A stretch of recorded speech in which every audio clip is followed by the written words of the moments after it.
Serial killers are some of the most shunned upon people in our society. Some of these people have gained fame and mass followings due to their heinous actions against humans, whereas things these people did are far to be celebrated. I'm Gilly Boy Jr, and these are 10 facts about serial killers you wish you probably didn't know. Number 1. Rodney ALCALA appearing on the date show The Date Game in 1978 during his killing spree. Rodney ALCALA was an American serial killer and sex offender who was sentenced to death in California for 5 murders committed between 1977 and 1979. ALCALA was born the 23rd of August 1943 in San Antonio, Texas, and later died on the 24th of July 2021 in California. He's said to have at least 9 victims and is convicted for crimes such as battery, kidnapping, murder, rape and providing drugs to minors. But probably one of the strangest things about this serial killer was that he actually appeared on a game show in 1978 called The Dating Game, and believe it or not, he'd actually won the show when appearing. But later on, the woman changed her mind about going on the date with him as she got weird vibes coming from him. Due to this strange, weird fact and this strange appearance on this show, ALCALA was then known from then on as the Date Game Killer or the Dating Game Killer. Spooky. Number 2. The Vampire Killer and Unlocked Doors. Richard Chase was an American serial killer, cannibal and necrophile who killed 6 people in the span of a month in 1977 and 1978 in Sacramento, California. He used to drink the bloods of his victims and also cannibalize them, which earned him the nickname the Vampire of Sacramento because much like vampires, he consumed blood. He stuck quite strongly to the idea of vampire as, if you didn't know anything about vampires, a vampire has to be invited into a house, and when Richard Chase was going from house to house to find victims, he believed an unlocked door was an invitation, but would walk away from locked doors. Chase later died on the 26th of December 1980 in San Quentin State Prison, San Quentin, California. It didn't take no stake through the heart to kill this vampire. Just an overdose, or so they believe. Number 3. Jeffrey Dahmer used to take a shower with a dead body. Jeffrey Dahmer was an American serial killer and sex offender who committed the murder and dismemberment of 17 men and boys between 1978 and 1991. Jeffrey Dahmer was also known as the Milwaukee Cannibal or the Milwaukee Monster. He was born on the 21st of May 1960 and died on the 28th of November 1994. But it was believed that before Dahmer was caught, he had so many bodies piled up in his apartment that he had to stash one in his bathtub. And when he needed a shower, if he didn't gather, the body was there. So he used to just stand over it every day for a month. He'd stand over the corpse of someone he'd murdered and just take a shower as normal. Jesus.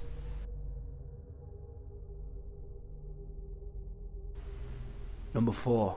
The Iceman and his barrel.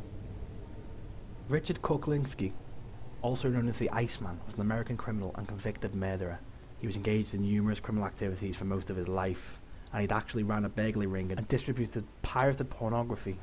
Kuklinski was born the 11th of April 1935 and died on the 5th of March 2006 in Trenton, New Jersey.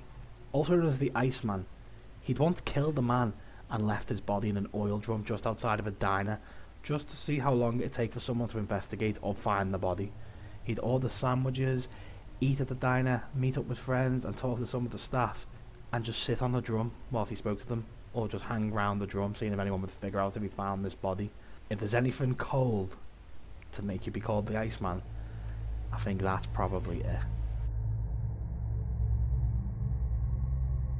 Number 5. Ted Bundy's former employment. Now Ted Bundy is probably the most famous name on this list.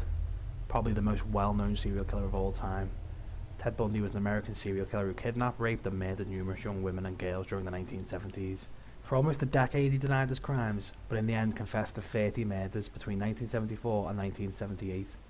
Ted Bundy was born the 24th of November 1946 in the United States and died the 24th of January 1989 in the United States. He had over 20 confirmed victims, 30 confessed victims and 36 plus suspected.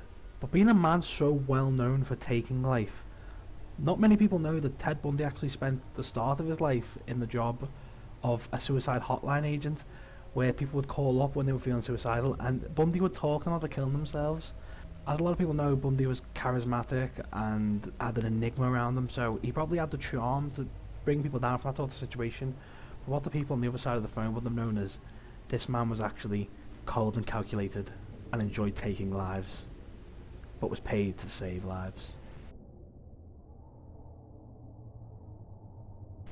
Number 6. John Wayne Gacy and the Smell of Death.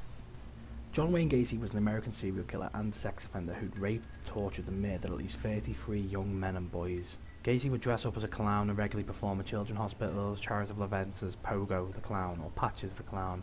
This gave him a persona of sort of a clown killer. Gacy was born on the 17th of March 1942 and died on the 10th of May 1994. But the creepy fact around Gacy is that his wife Carol lived in the home where he buried 33 of his victims within the crawl space of the home. She only ever questioned once about the smell when he said to her it must have been mice. She believed him and never asked again. But little did his wife probably know that the smell she was smelling is 33 decomposing corpses, which is quite horrific. Number 7. America's first serial killer. Herman Webster Mudgett, better known as Dr. Henry Howard Holmes, or H.H. Holmes for short, was an American con artist and serial killer, and was actually the subject of more than 50 lawsuits in just Chicago. He was born on the 16th of May 1861 and died the 7th of May 1896. H.H. Holmes was believed to be America's first ever documented serial killer, but the creepy fact around H.H. Holmes is that he actually used to profit from his murders. After killing people, he'd sell on their bodies to medical schools or their skeletons for money. I don't know how he'd got away with this and how they wouldn't have known someone had been murdered. Imagine a missing person turns up on your desk, just sort of like, yeah, no worries, yeah, thank you, thanks for the skeleton, bye. It's actually quite bizarre how he got away with it. Number 8. Alarmed of the BTK Killer. Dennis Rader is an American serial killer known as BTK, the BTK Strangler or the BTK Killer. Between 1974 and 1991 he'd killed 10 people in Wichita and Park City, Kansas, and sent taunting letters to police and newspapers describing the details of his crimes. He was born on the 9th of March 1945 and is still alive now at the age of 77 years old and is believed to have 10 victims. But the interesting factor on the BTK Killer is that he had installed numerous alarms at several people's houses because of their fear of the BTK Killer. So obviously he used to install alarms for a living, and a lot of people would hire him to come around and fit alarms because they were afraid of him, not aware that the man that they're so afraid of is sitting in their house installing the alarm for them. It's sort of one of those under your nose situations, and that is actually horrifying. So these have been 8 facts about serial killers that you probably wish you didn't know. I've been Gillerboy Jr. If you liked the video, make sure to like and subscribe. If you didn't like the video, then tell me in the comments down below why you didn't. Either way, enjoy your day. I'll catch you later. Bye bye.